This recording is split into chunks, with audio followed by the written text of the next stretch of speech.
Good morning. हे बघा, हे फेस जेल आहेत हिमालयाचे. याचे कंटेंट जवळपास सेमच आहेत.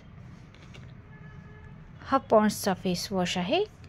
हा सर्व स्किनसाठी सुटेबल आहे, ऑल स्किन टाईप.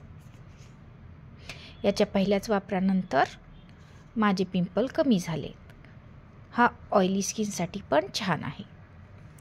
त्याच्यानंतर आपण पाहूया हे झुडिओचे वेगवेगळे फेस मास्क.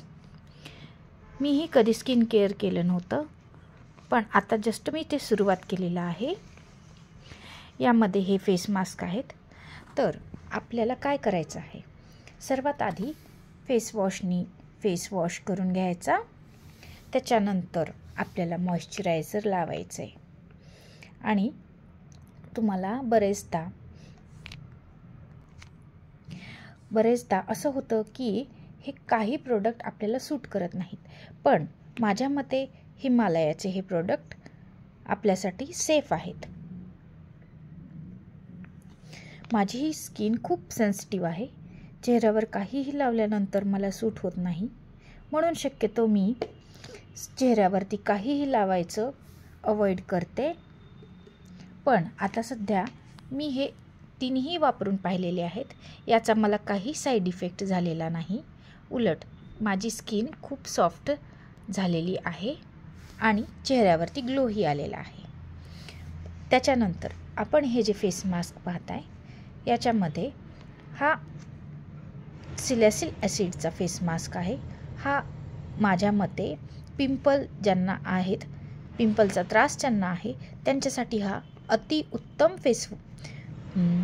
फेससाठी जो मास्क आहे तो एकदम छान प्रकारे काम करतो.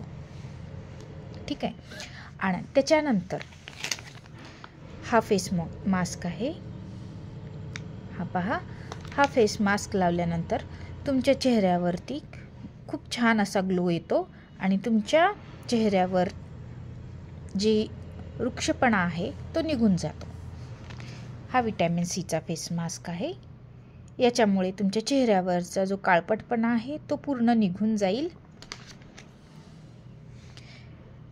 आणि त्याच्यानंतर हा कॉफीमधून फेस मास्क आहे.